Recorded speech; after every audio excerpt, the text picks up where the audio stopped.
Assalamualaikum warahmatullahi wabarakatuh. Bismillahirrahmanirrahim.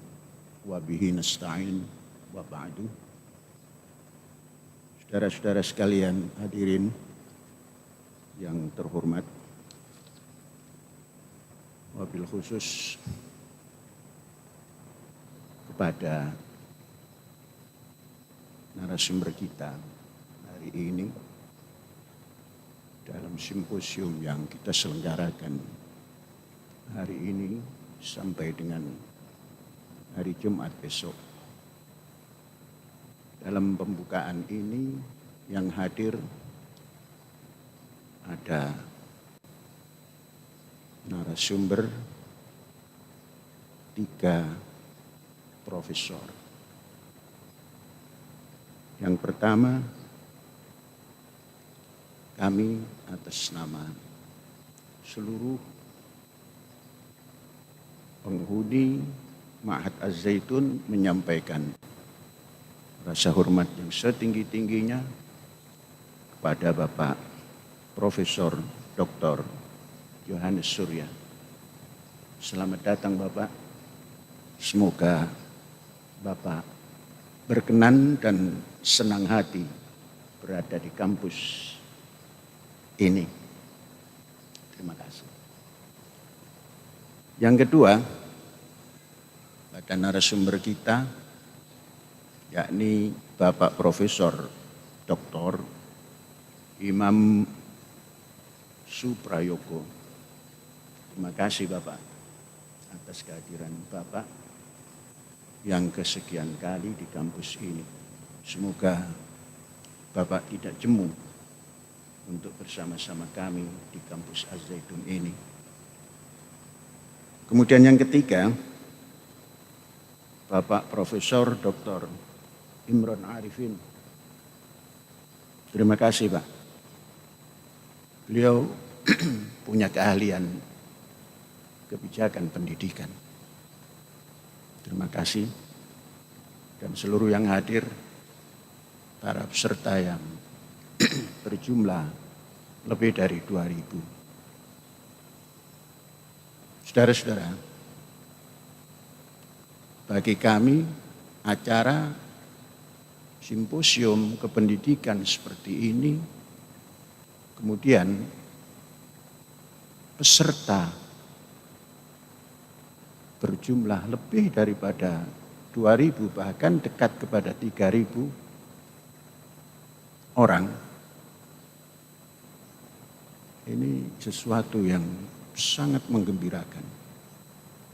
Menandakan bahwa Indonesia, jika penduduknya seperti saudara-saudara yang hadir ini, cinta ilmu, maka bayangan Indonesia emas itu tidak mengerikan, bahkan membanggakan. Dan dari titik ini, dan dari titik yang kecil ini, yang dekat 3.000 orang ini, kita akan berbincang bersama profesor-profesor kita untuk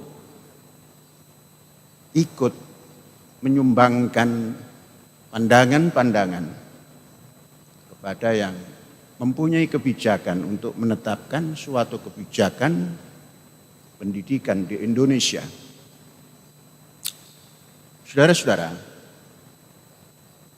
dulu tatkala kita belajar lari cepat atau maraton, kita diberikan satu pelatihan untuk masuk kepada finishing sprint. Jadi apa yang harus kita kerahkan tatkala masuk garis finish? Semua pelari seperti itu kalau sedang berlomba. Dan kita sebagai bangsa Indonesia ini sedang dalam perlombaan yang jangka waktunya dihitung per 100 tahun. Kemudian hari ini, sebentar lagi, kita sudah memasuki hampir 4/5 lari kita. Tinggal 1/5. Maka di sini mari kita susun apa yang kita namakan tadi finishing sprint. Lari menggenjot kekuatan untuk masuk garis finish 100 tahun. Mengapa 100 tahun itu kita jadikan titik finish untuk menata pendidikan? Sebab kalau kita tidak tata pendidikan, kalau macam sekarang ini saja, finishnya berantakan. Sudah yakin, berantakan. Tidak ketemu formnya. Pendidikan Indonesia itu seperti apa? Kalau masih seperti begini, tidak terbandingkan dengan yang lain-lain. Saudara-saudara, setiap orang berbicara pendidikan membandingkan kita dengan Jepang. Sama-sama. Jepang tahun 45 kena bom atom, kita merdeka. Kita hari ini seperti ini, Jepang seperti itu. Saudara, kalau kita membandingkan seperti itu, dalam ilmu usul fikih itu namanya al-qiyas ma'al farik batil. Membandingkan sesuatu dengan perbedaan yang nyata, gak bisa. Jangan pernah membandingkan kita bangkit tahun 45 dengan Jepang. Jepang hancur sudah punya basis yang kokoh di bidang pendidikan. Makanya sekali embat, kembali tampil. Kita belum punya apa-apa. Cina terseok-seok dari zaman Mao Zedong membuat revolusi kebudayaan lupa. Karena kebudayaannya sudah kokoh. Jangan pernah membayangkan Cina tampil seperti hari ini, itu sulap. Bayangkan Cina tampil seperti hari ini, itu sulap. Bukan. Itu ibu-ibu lain. Step by step. Tak tahu mutiti.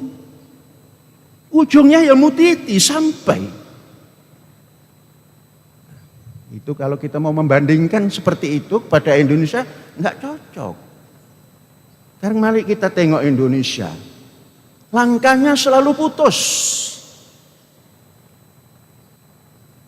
Coba. Proklamasi 17 Agustus 1945. Hanya punya proklamasi. Pagi hari 18 Agustus diumumkan Undang-Undang Dasar dan Dasar Negara. Kemudian terjadilah Undang-Undang Dasar 45. Namun tidak dipakai. Ingat saudara-saudara, tidak keramat ketika itu. 18 Agustus diundangkan, tanggal 19 Agustus hilang Undang-Undang Dasar 45. Terjadilah pergantian daripada Perdana Menteri. Bung Karno hanya neken-neken saja. Sampailah kepada tahun 1949 akhir. Dan sebelum itu terjadilah apa yang dinamakan gerakan-gerakan kebangsaan yang dimanifestasikan di Madiun, kemudian diberi nama pemberontakan Madiun. September 1948 berbunyi Soviet Republik Indonesia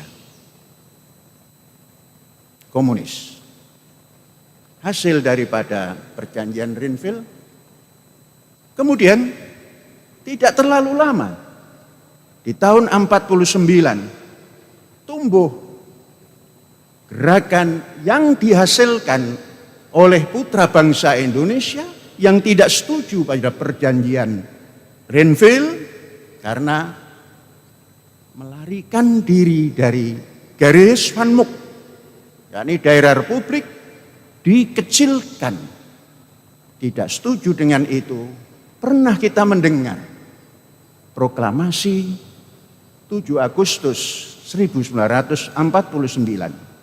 Proklamatornya Skarmaji Marijan Kartosoewirjo. Koreksi. Saudara-saudara, ini supaya nanti menata Indonesia ini berdasar sejarah tanpa dendam kebangsaan. Kemudian saudara-saudara, tahun 49, tatkala Jenderal Spoor tidak mampu menghadapi gerakan Jenderal Sudirman yang perang gerilya, kemudian Jenderal Sudirman memberikan pesan kepada yang ada di Jawa Barat, pertahankan.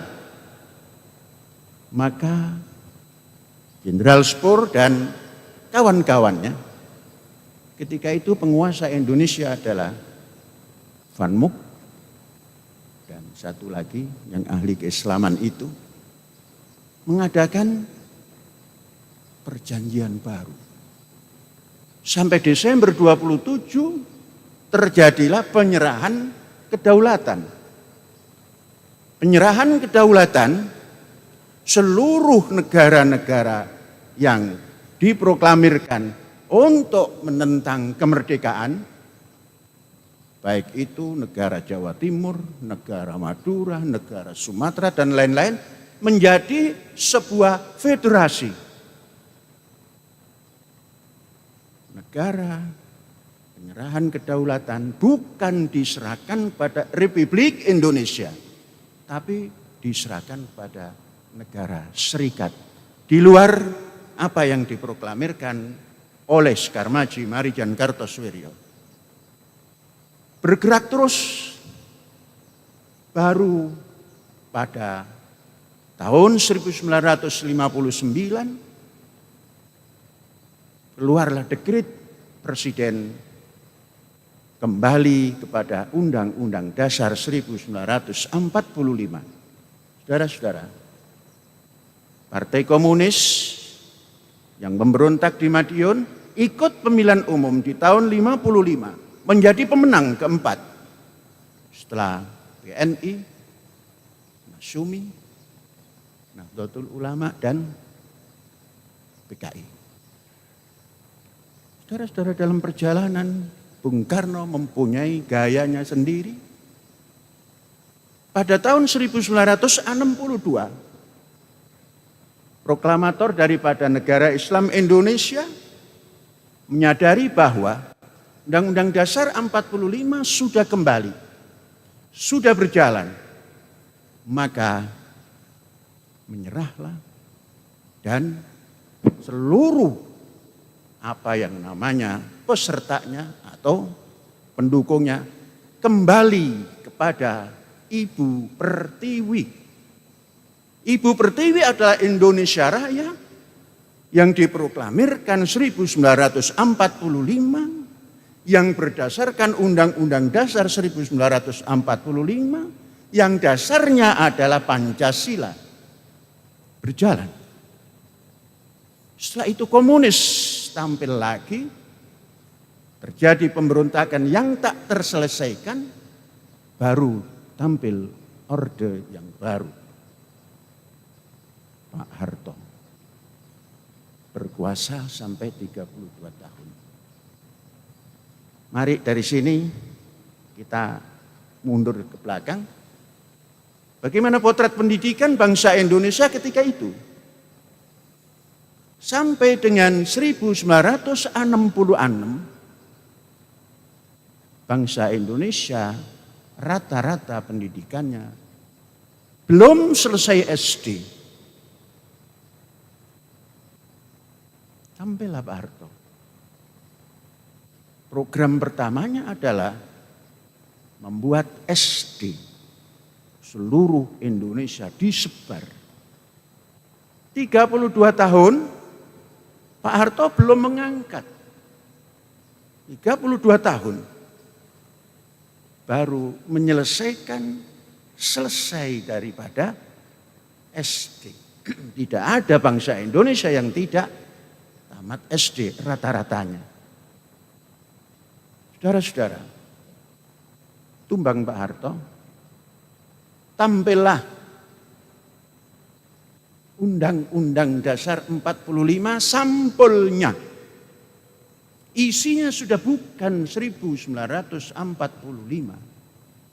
Berbahasa reformasi. Semua berubah. Sistem negara berubah. Negara yang awalnya mempunyai lembaga tertinggi negara yang namanya Majelis Permusyawaratan Rakyat. Tidak ada.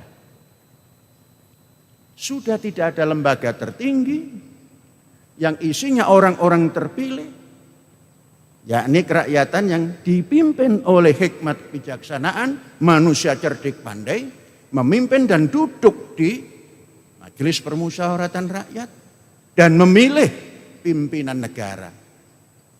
Dan minta pertanggungjawaban pimpinan negara.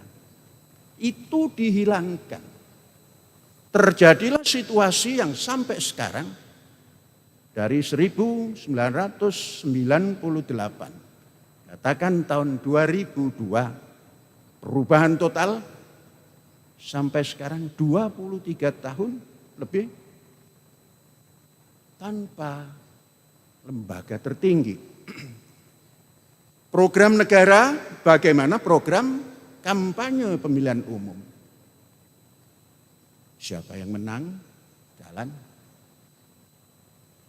Kalau dahulu ada garis-garis besar haluan negara yang merupakan daripada program sebuah negara besar yang harus dilaksanakan oleh eksekutor dan harus bertanggung jawab. Sekarang tidak ada. Semua diserahkan pada rakyat. Kemudian yang memilih juga rakyat. Tidak ada lagi hikmah kebijaksanaan yang di dalam nilai keempat, kerakyatan. Rakyat dipimpin oleh hikmat bijaksanaan, itulah orang yang berpendidikan. Jadi hari ini siapa memimpin, di otak itulah programnya. Setelah itu tidak dipertanggungjawabkan. Konon dipertanggungjawabkan di pemilu, dipilih lagi atau tidak. Ini sistem yang tidak bisa diuji. Demokrasi Pancasila seperti apa yang pernah dilaksanakan sebelum dirubah teruji. Karakter pemimpin teruji, kinerjanya teruji, laporannya diterima atau tidak. Itu yang ada. Mungkin ada yang bertanya, saya kok ke sana larinya? Ya ini nanti larinya ke pendidikan. Sehingga yang ahli sains, teknologi, engineer, arts, and mathematics itu bisa berfungsi. Tapi kalau seperti sekarang berfungsi di pojok-pojok saja. Tidak menjadi fungsi nasional. Sains, teknologi, engineering, arts, and mathematics itu mestinya dikuasai oleh bangsa seluruhnya. Dengan sistem sekarang mampu apa tidak? Pasti tidak mampu. Maka ajakan kita dari sini kembali. Irji'i ila rabbiki. Kembalilah pada pedoman asalmu. Demokrasi ya demokrasi Pancasila. Enggak jelek-jelek amat demokrasi Pancasila. Enggak ada di dunia. Dan ada di Indonesia. Rakyat memilih wakilnya. Rakyat punya wakil. Wakil rakyat memilih pimpinan tertinggi negara untuk eksekusi program negara. Luar biasa canggih itu. Kalau dalam bahasa tata negara yang dikatakan tata negara Islam, Itulah ahlul hilli wal iqdi, kata Imam Al-Mawardi. Jadi ada ahlul hilli wal iqdi, tidak semuanya yuhillul masail wa yu'aqqid al masail. Ambruk. Kalau kata orang Madura, wes rek, bro ambruk rek. Nah, dari mana ini kita kembalikan? Ayo kita berbicara pendidikan. Mari kita bersimposium wasyawirhum fil amri dalam umur at-tarbiyatu wat-ta'lim, dalam umur pendidikan. Saudara-saudara, tepat waktunya kita. Tinggal 1/5 langkah atau 1/5 jarak, 20 tahun dari 100. Dan tanda-tanda alam sudah menegur kita. Apa teguran alam? Bangsa Indonesia, kenapa kamu menggegerkan ijazah daripada pimpinan negaramu? Entah sah, entah tidak sah, entah palsu, entah tidak palsu. Tidak ada ini. Di dunia manapun tidak ada. Di Indonesia, karena Tuhan yang Maha Esa sayang kepada bangsa yang berpancasila, mengingatkan. Jangan terlalu lama.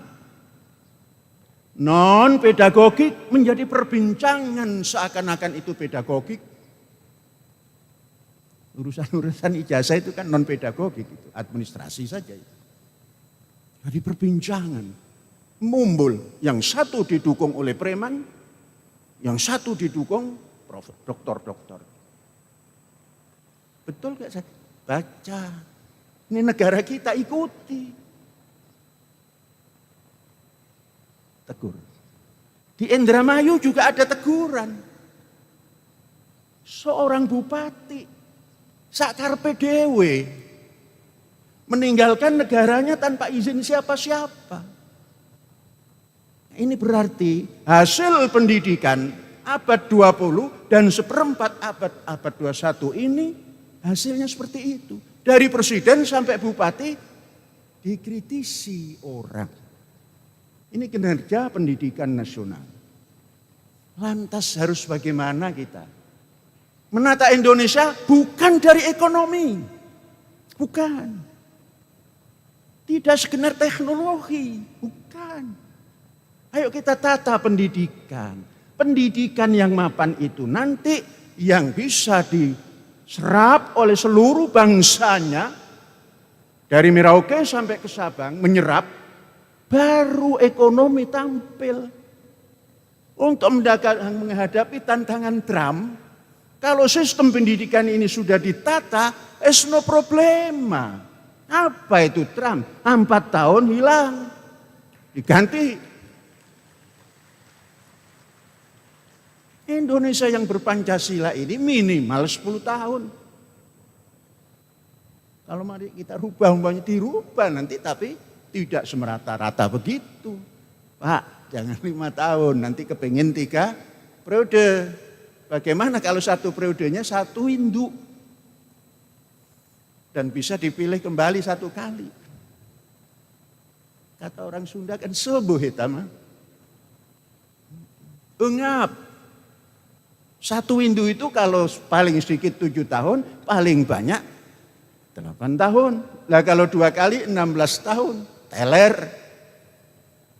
Jadi tidak ada lagi orang yang menginginkan menjadi presiden 3 periode. Umpamanya. Kan sudah pinter-pinter nanti. Saudara-saudara, untuk menata Indonesia ini, pahami geografi kita. Sengaja ditampilkan ini. Ini peta Indonesia yang belum seperti yang di Lagu Wajib. Dari Merauke sampai ke Sabang berjajar pulau-pulau. Sambung menyambung menjadi satu. Itulah Indonesia. Sudah sambung menyambung? Dari Merak ke Bakaheni saja permasalahan besar. Rebutanlah, inilah, itulah. Apalagi dari Surabaya mau ke Kalimantan.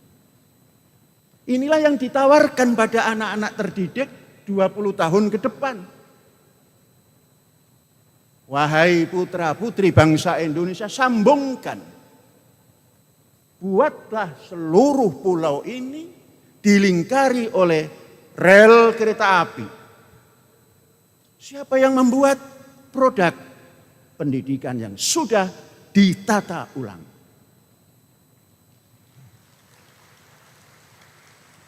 Sekarang membuat kereta api cepat. Jakarta, Bandung. Kata orang Kalimantan, kereta api cepat kok ada di Jawa saja. Kata orang Jawa yang ada di Jawa ini, mau kereta api cepat kok cuma dari Jakarta, Bandung. Siapa yang ngerjakan?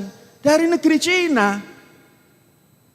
Saudara-saudara, kalau kita berbahasa mengatakan Cina itu negaranya.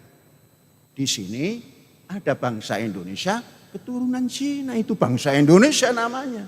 Kalau saya menyebut pekerjanya dari Cina, jangan dikonotasikan dan bangsa Indonesia yang keturunan Cina. Kalau begitu, saudara-saudara meragukan Pan Ming Liang. Ini Panji Gumilang itu kepanjangan daripada Pan Ming Liang.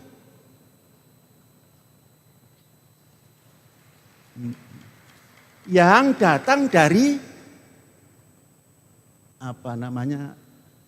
dari Shanghai terus naik ke atas yang kita ziarah Abdul Halim, Nanjing. Dulu kata kakek moyang Syekh, dulu namanya Nanking. Pada waktu Syekh datang ke sana menengok daripada tokoh besar yang namanya Dr. Sun Yat-sen, ziarah kuburnya, saya diingatkan, di sana leluhurmu, di Nanjing. Yakni Pan Ming Liang itu datang dari Nanjing. Loh kok sekarang jadi pesek Pak? Panji Gumilang pesek. Kulitnya tidak terlalu seperti orang Nanjing. Sudah terlalu lama. Garam Jawa Timur dimakan terlalu banyak. Udara Jawa Timur dimakan, dipengaruhi terlalu lama. Makanya datang ke Indramayu. Agak sedikit halus. Lebih kuning daripada yang hitam. Maka jangan dikatakan, oh itu turunan, ini Pan Ming Liang. Orang tidak tahu, tahunya Panji Gumilang saja itu. Malah dikasih tambahan, penista agama katanya. Malah dihukum. Tapi Pan Ming Liang itu dulu ceritanya ada panglima jenderal perang dan penyebar agama. Di apapun juga dihadapi. Tidak minggat. Ini keluar dari cerita ini. Keluar kan? Sesungguhnya tidak, hanya aksentuasi. Kemudian saudara-saudara, pendidikan yang akan kita tata ini nanti yang akan membuat semua pulau itu dilingkari oleh jalan kereta api dan jalan raya, kemudian kereta apinya dibuat oleh anak pendidikan menjelang finish tahun 45.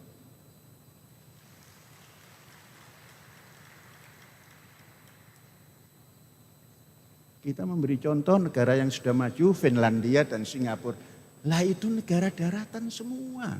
Jangan pernah menyontoh negara daratan. Buat contoh negara yang kepulauan ini.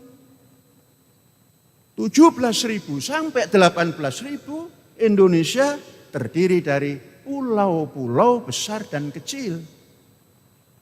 Yang terisi 6.000. Tempat belajarnya ditelecek di 6.000 itu. Tahu ditelecek? Dikit. Enggak termanage. Maka Bapak Imran nanti yang ahli kebijakan pendidikan, coba dibuat usulan kebijakan. Maka ada bahasa yang dijadikan tema kita ini, membangun ekosistem pendidikan yang tidak terputus. Apa itu yang dikehendaki? Ekosistem pendidikan yang tidak terputus sekarang belum ada. Kita mencoba membuat contoh kecil. Coba sekarang tengok saudara-saudara di mana-mana. Mau masuk SD, ribet orang tua. Sudah SD selesai. Kelas 6 kan. Mau masuk kelas 1 lagi, sudah kelas 6 itu loh. Mau masuk kelas 1 lagi. 1 SMP, ribet lagi. Jadi nggak pernah naik kelas anak-anak Indonesia ini. Sudah selesai SMP, ribet lagi, daftar lagi. Masuk kelas 1 lagi. Itu dulu kita diskusikan dengan Menteri Malik Fajar. Pak Malik, sampai jadi menteri. Kalau masih begini, mending tidak usah jadi menteri. Dirubah akhirnya. Kelas 1 sampai kelas 12. Diskusi lagi Pak Malik. Anak-anak sekolah, kalau setiap 4 bulan libur, kapan konsentrasi belajarnya? Semester. Oh itu kan perguruan tinggi. Memang pendidikan itu ada tinggi, ada bawah. Memang proses. Kata Sokrates juga berproses. Kata Plato juga berproses. Kata Aristoteles juga berproses. Kata ahli ekonomi Adam Smith juga bicara pendidikan berproses. Dari proses ini jangan dihilangkan. Maka kelasnya jangan turun lagi. Kelas 1 sampai 12 sistemnya semester. Mengembalikan semangat kerja itu, semangat belajar itu lama kalau dari liburan itu. Nah, kalau kita sudah dari start semester. Pak Malik mengambil kebijakan pakai semester. Lumayan usulan kita diterima. Dan itu diskusinya luar biasa. Pak Malik perokok berat. Sedangkan kita di sini tidak ada yang merokok. Pak Malik, diskusi jangan pakai merokok. Ini hak asasi saya. Saya juga punya hak asasi tidak merokok. Menghormati Pak Malik, tatkala merokok lari ke dekat toilet yang tidak ada siapa-siapa. Sudah saya sudah melaksanakan hak asasi, tidak mengganggu hak asasi orang lain. Tatkala diskusi seperti itu dan berjalan. Sekarang kita mengusulkan juga gaya Indonesia. Saya tidak mengusulkan gaya negeri Cina, karena negeri Cina darat. Tidak mengusulkan seperti Amerika darat. Naik motor saja dari ujung ke ujung sampai. Motor buatan China. Apa Ling-Ling itu? Nyampe dari ujung timur ke ujung barat. Lah Indonesia harus menggunakan berbagai macam kendaraan. Baru sampai Merauke sampai ke Sabang. Maka jangan nyontoh yang daratan. Mari kita buat contoh. Indonesia membuat contoh. Menyatukan, sambung, menyambung menjadi satu dalam pendidikannya. Supaya pencerdaskan bangsa ini tercapai. Apa itu? Lambok jangan disebar. Menyebar infrastruktur pendidikan itu kan pakai biaya. Kalau disebar di 6.000 pulau, kalau satu pulau ada 1 juta, itu yang digunakan paling banyak 25%. 75% menguap karena negara kepulauan kan. Enggak ada yang tahu. Mari kita dekatkan. Katakan ada daerah. Ada 500 daerah. Mari kita sentrakan di 500 daerah itu. Di setiap daerah ada tanah negara. Buat satu kampus 3.000 hektar. Dan masa belajarnya kelas 1 sampai kelas 15. Wajib belajar, dibiayai oleh negara, dari makannya sampai tidurnya.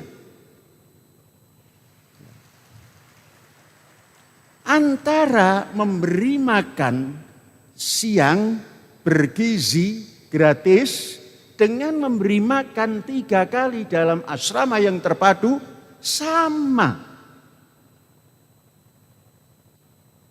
Bisa menghitung? Bisa.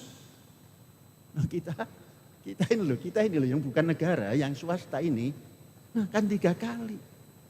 Sangat bergizi. Urunannya hanya 3.500, bukan hanya ya. Nanti dianggap saudara-saudara wali santri tidak punya urunan.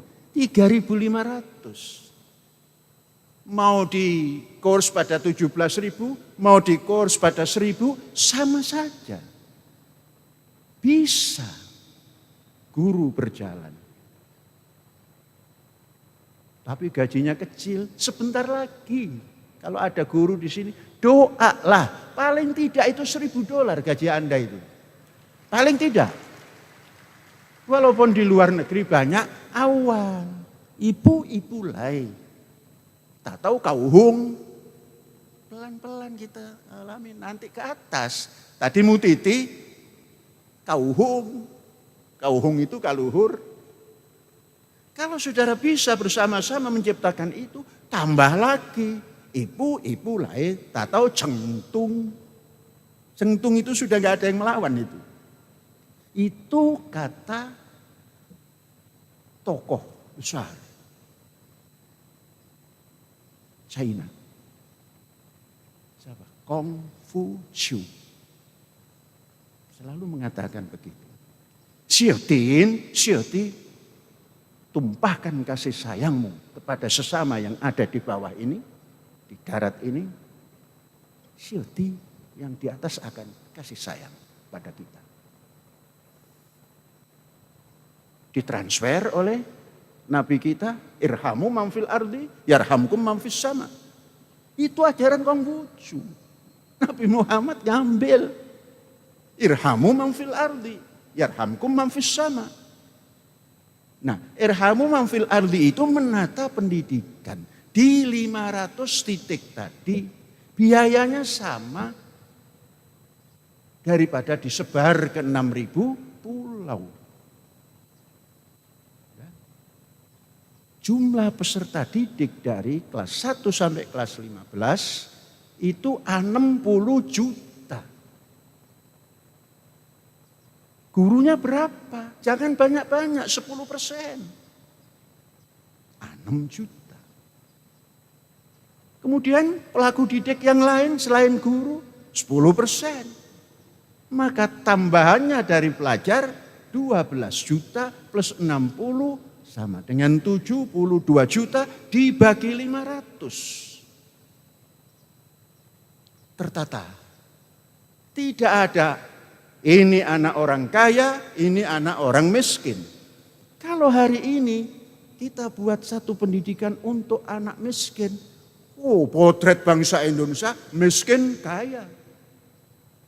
Bukan begitu. Mencerdaskan anak bangsa itu tanpa dihitung anak miskin. Bapak Jenderal Tri Sutrisno itu lahir di Surabaya, Jawa Timur. Saya dari dulu sampai hari ini menyangka beliau itu orang Jawa Timur asli. Ternyata beliau itu putra Sunda. Bapak beliau dari Garut, ibu beliau dari Surabaya. Sutrisno.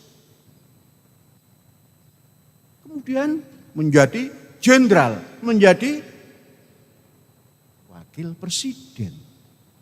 Dan jadi sesepuh angkatan bersenjata Republik Indonesia sampai hari ini.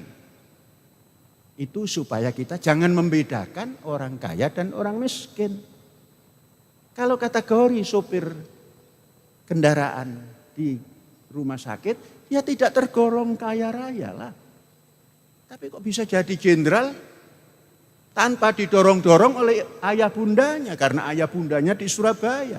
Tidak jadi apa-apa. Didorong oleh kemampuan pendidikannya. Pendidikan militer. Coba tengok. Jangan militer saja yang punya pendidikan bagus. Sipil pun harus punya pendidikan bagus. Coba, pendidikan militer yang ditata dengan bagus, outputnya seperti apa? Bagus. Kalau ada militer yang nyeleweng-nyeleweng kan kena disiplin. Lah coba sipil ini ditata yang baik seperti itu supaya punya output yang baik. Maka kalau sudah, biayanya besar saya.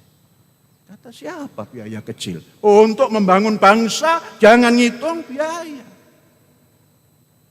Saudara, kalau sekarang hanya ekonomi. Hancur.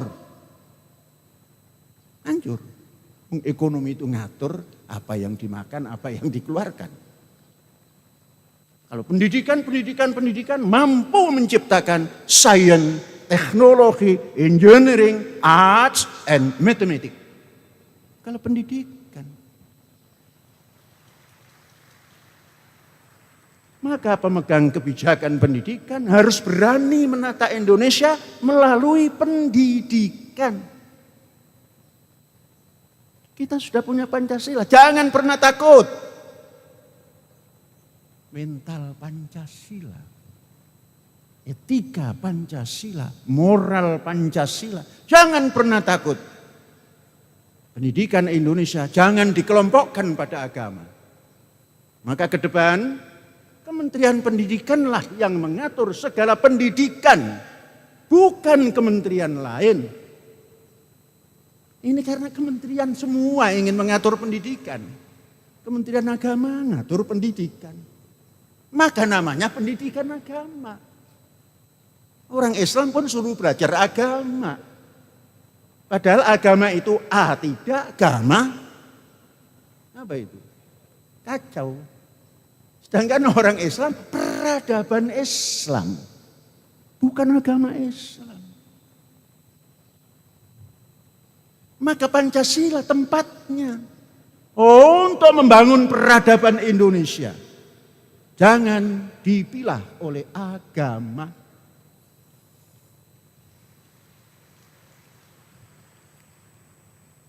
Alhamdulillah hari ini saintis-saintis datang. Khususnya Bapak kita yang ahli matematik. Tolong jabarkan Pak, sains, teknologi, engineering, art, and mathematics. Itu dasar daripada kurikulum abad 21. Lah kalau abad 21, kemudian menekuni bab istinja enggak selesai-selesai. Istinja itu bahasa lainnya Pak, urusan membersihkan belakang. Itu enggak selesai-selesai kalau dikelompok-kelompokkan tadi. Tapi kalau didasari Pancasila ada ketuhanan, ada kemanusiaan, ada persatuan, ada kerakyatan, dan lastnya, finishnya, keadilan sosial. Luar biasa kalau moral itu diterapkan. Sudah enggak ada lagi bahasa akidah akhlak. Nah diakidahi Pancasila. Kalau saya ekstrim, imani Pancasila. Nanti imani. Nanti silakan, nanti ada yang ahli Pak Imam, itu nanti yang akan mengoreksi. Pancasila diimani, kita dengarkan koreksinya. Mari kita imani. Kalau tidak diimani, mencela-mencele. Bangsa ini menjadi bangsa yang mencela-mencele. Esok dele, sore tempe, esok tengah malamnya tahu. Ini pembukaan, dikasih waktu berapa tadi? 30 menit, sebentar. Aduh, maaf. Saya sudah memakan waktu banyak. Padahal hanya pembukaan. Waktu saya dikasih hari Jumat nanti. Ini mengantar saja kepada bapak-bapak supaya familiar dengan yang ikut ini. Sampaikan apa saja Pak. Ini semua adalah sanggup menerima. sanggup menerima. Sampai tadi ada bahasa imani Pancasila. Sanggup menerima barang sebebas-bebasnya. Jangan takut. Di sini enggak ada diskriminasi. Oh ini ahli umum, oh ini ahli agama. Enggak. Sampaikan, kritik. Hadza wallahu yar'ana wa yakhfaduna walhamdulillahirabbil alamin. Merdeka.